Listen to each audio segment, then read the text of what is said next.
You can see ad here like this. Every ad will showing for on your content part. So this here will be showing for your every posting purpose. One, the showing will be two and three ads. Last will bottom will be four and we will showing for five ads.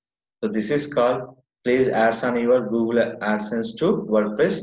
The option plugin is called Quick AdSense. If you're showing for header, place on the header. If you're showing for footer, showing for footer option. If you're showing for post in middle, always remember if earning on more money on Google AdSense, most eligible by the when content in middle ads will be there, the earning will be increased.